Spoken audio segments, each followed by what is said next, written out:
guys, so today we are going to be teaching you how to make pizza.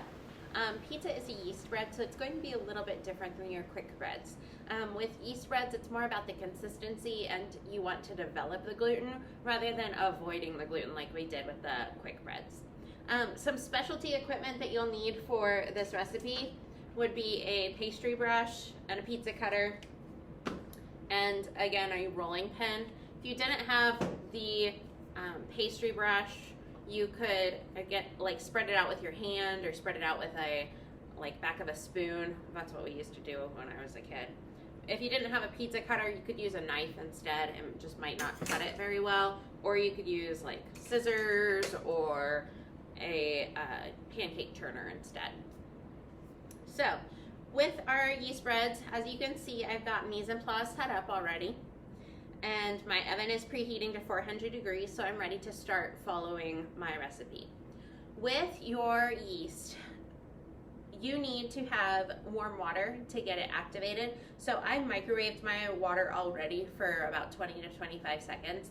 One thing to keep in mind is if it's too hot for you, then it's too hot for the yeast. You don't want to kill your yeast. Yeast is a microorganism that causes things to rise. It basically consumes carbohydrates. And as it consumes those carbohydrates, it releases a gas through fermentation to cause things to rise. So we have to be a little bit more careful. A lot of people struggle with yeast breads because they kill their yeast. So you have to be really careful. So I microwaved my water, and I'm doubling this recipe so that I can show you two different ways of topping it. So I have 2 cups here, and it is warm. I can tell it's warm. But if I stuck my finger in it, it's not so hot that it's gonna burn me. So my warm water is going into the bowl, and it says dissolve yeast in warm water. And it's gonna look and smell a little weird. Yeast is it has a very strong odor to it. So I'm gonna stir that together. Kind of think it smells like cereal. It gets kind of lumpy, and that's okay. We're just trying to dissolve it so that it starts to activate.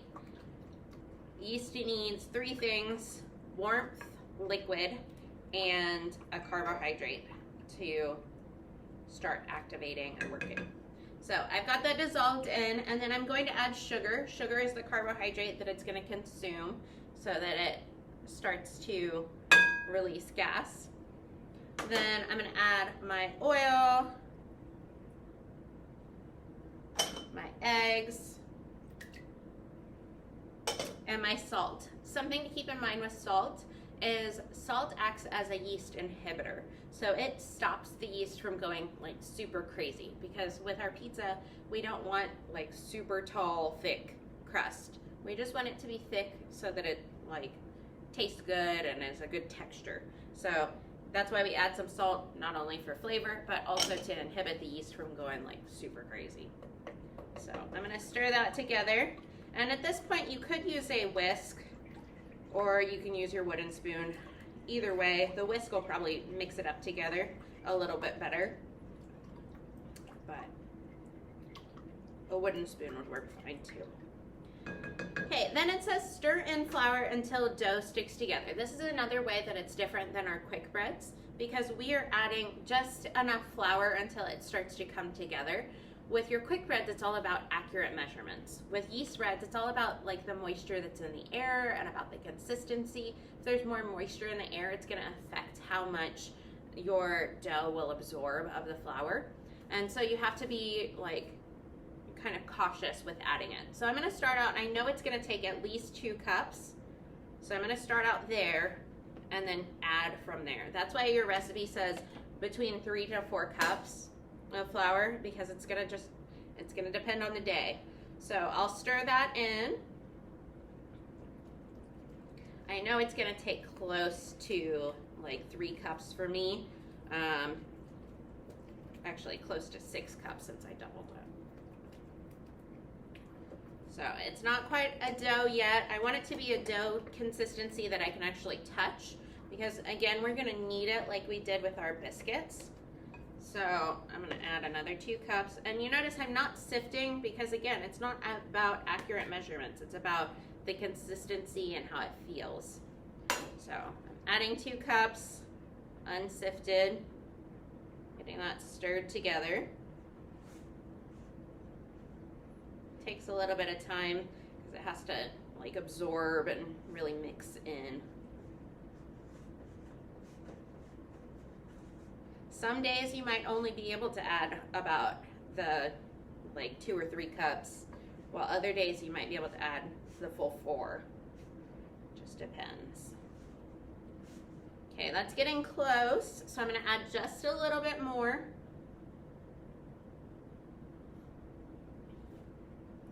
And then we should be able to knead it. And if you remember with kneading, there's 3 steps to it. The fold, press, and quarter turn. This one, however, we do want to knead it longer than we did with the biscuits. So, because we're trying to develop the gluten rather than just getting it to come together. So that's about a consistency that I can touch. You can see it's a little sticky still, but that's okay. With our kneading, we're going to get to where it's even less sticky. So I'm going to flour out my countertop. I did make sure that I cleaned my countertop really well before I started so that I didn't have to worry about like bacteria or other things cross-contaminating my biscuit or my pizza dough. And again, you could knead this on a back of a cutting board. I didn't do that today because I knew that this is a lot bigger because I'm doing a double recipe. Okay, I'm getting there. Get a little bit more out. Okay, and then with this, you want to flour up the top of your dough, flour up your hands, and then we're just going to knead it until it starts to like change to a different consistency. With your pizza dough, you want to get it to where it feels like kind of clammy. If you know what clammy means, it's like kind of cold and wet. That's how it should be. Right now it's really, really soft, and so it's going to have a lot of flour that it can absorb to get it to the right consistency. Another way that you can check it to see if it's gotten enough kneading is if you poke it. That poke should stay in the center of it. It shouldn't like close back up. And you just keep adding flour until it's the right consistency.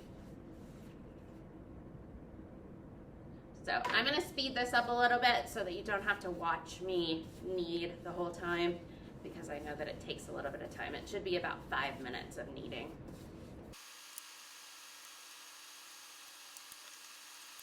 Okay, so with your dough, you're looking for a few different things. It shouldn't be really sticking to your countertop at this point. It should be pretty well like uniform, pretty smooth.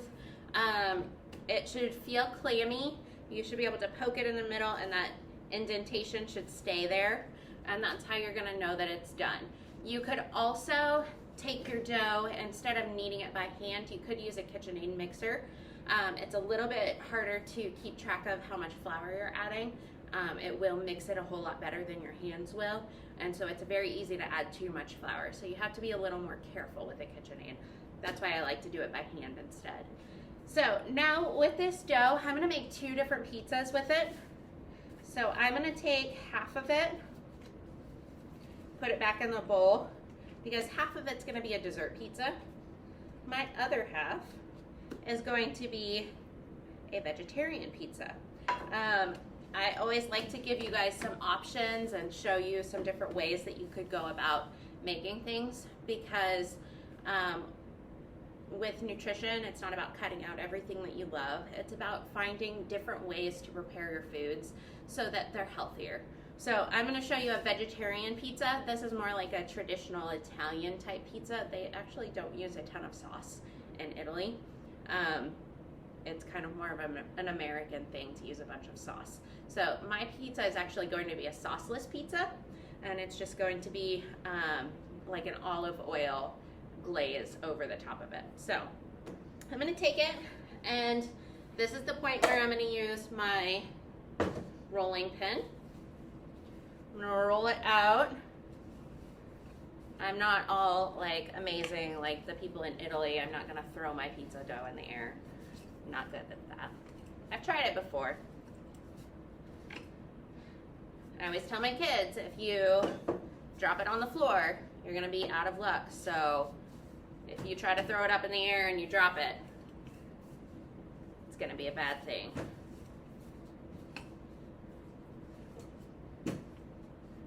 Okay, so I've got it rolled out about to where I want it, and I'm gonna have to grab a pizza pan. So I'm gonna get that pizza pan. With your pizza pan, you want to do a couple different things so that it doesn't stick. You want to take some cooking spray, and you're gonna spray just a little bit, just so that it doesn't stick.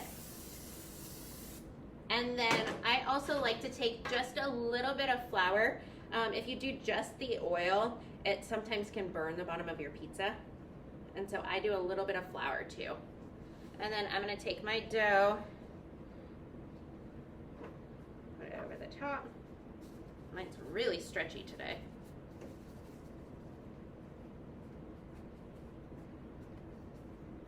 So I have that pizza dough on there.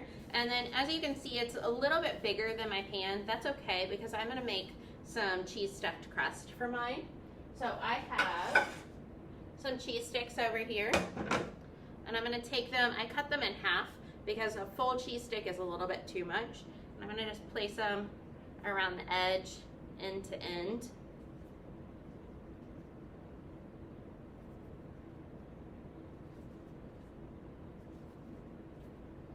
Go in all the way around. And then I'm gonna take the edge of my dough, roll it, and pinch it. If you didn't do cheese stuffed crust, that would be fine. You'd still wanna roll it and pinch it so that you have like a crust on the edge to be able to grab easily.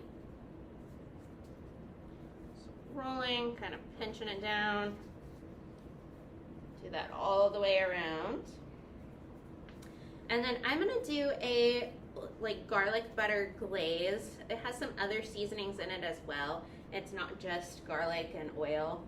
I did some olive oil and like basil and Italian seasoning and a whole bunch of different spices that I like. You could do any kind of different option. If you're making a dessert pizza, some cinnamon and sugar might be good.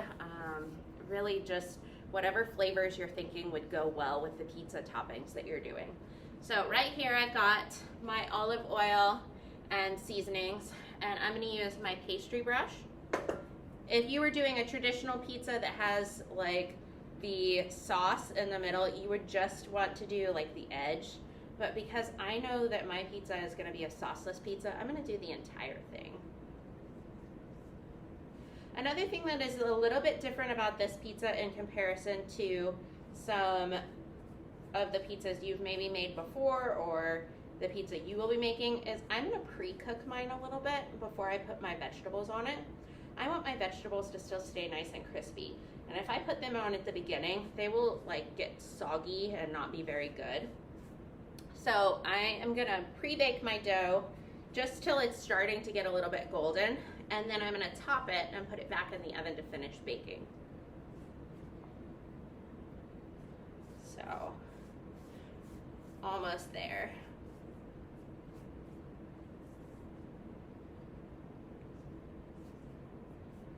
Okay, so you can see that this is nice and seasoned up. I'm gonna put this in the oven to bake for about 5 to 10 minutes, just till it's starting to get a little bit golden. And then from there, I'll put the toppings on and I'll show you that part too. Okay, so as you can see, my pizza came out of the oven. The pan is hot, so I'm gonna be really careful. The dough is pretty much golden. I could cook it a little longer to give it a little bit more of a golden color. So I'm gonna go ahead and top it and then stick it back in the oven to finish. So the first thing I'm gonna put is some spring mix. I've done it with just spinach before. A lot of my students, when I've done this before with them, talk about how it's basically like a salad on dough, and that's kind of what it is. It's a little bit healthier version of pizza, and most other countries don't use as much meat as the United States does. So this is gonna be more of a traditional Italian pizza. Next, I've got some red peppers. Probably won't use all of this because it is a lot of vegetables. I'm gonna just top it until it looks pretty evenly distributed, so I have a little left over. Then I've got some fresh garlic that I chopped up. Spread that out. I love garlic. Okay, then I have some cauliflower. Probably never had pizza with cauliflower before. Then I have some broccoli.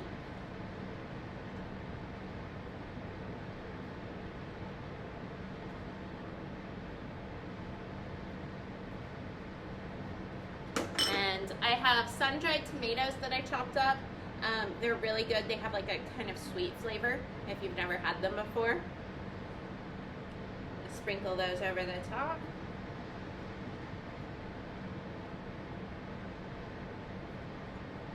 Then I have some onions.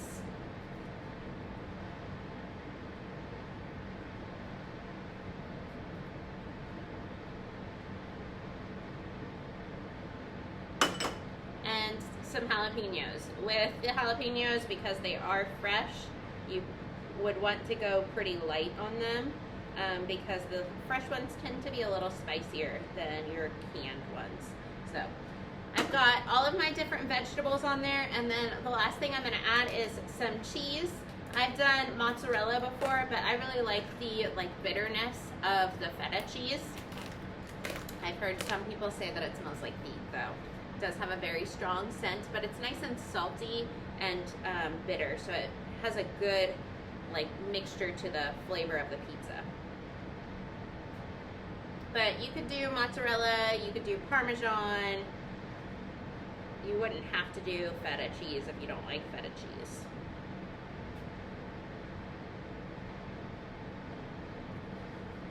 So just sprinkle that over the top. This pizza does get kind of crumbly when you're trying to eat it because it doesn't have a lot of sauce or cheese to hold it together. But it is really good. It might be one that you'd want to eat with a fork though. So I've got that done. I'm going to throw it into the oven to bake, and then I'll show you what it looks like when it comes out. Okay guys, so we have the other pizza dough already rolled out and made and ready to go to make the dessert pizza. So we have like a streusel topping, which is like brown sugar, white sugar, butter. Is that it? Sometimes you can add oats. Oh yeah, the flour to make it like a crumbly. So that's when you mix it all up. And then we have apples that I soaked in water to keep them from getting brown, but they're getting kind of brown. And then some craisins, which are dried cranberries.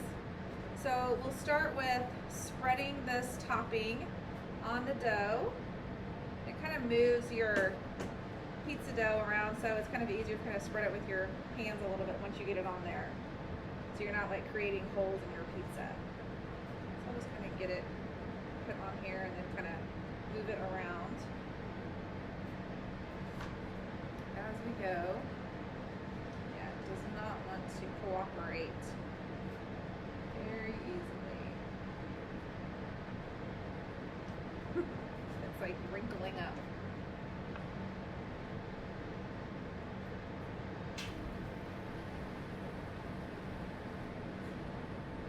So the other pizza is in the oven right now and it smells really, really good. So hopefully you guys will be experiencing that when you are making your own pizzas. This is going to have a really good smell to it because of the sugar in it and the sweetness. And of course, when you're baking apples, you get that.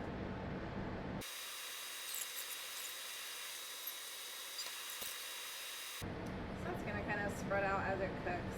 So we'll add the apples. I'm just going to kind of sort of make a pattern, but not really. Just kind of get them on there.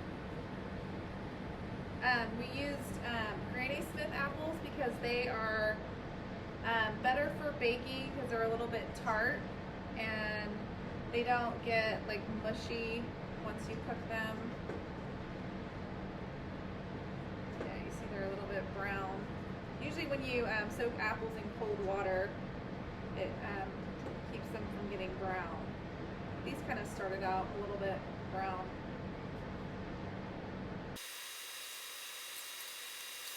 And then these are the dried cranberries. They kind of have that tangy flavor that is a good combination. I'm just going to sprinkle these kind of all over.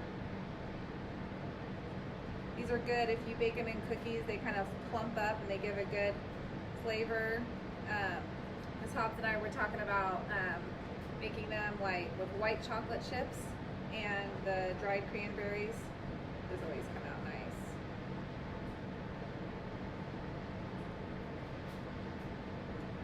Get these in there so we get good combination.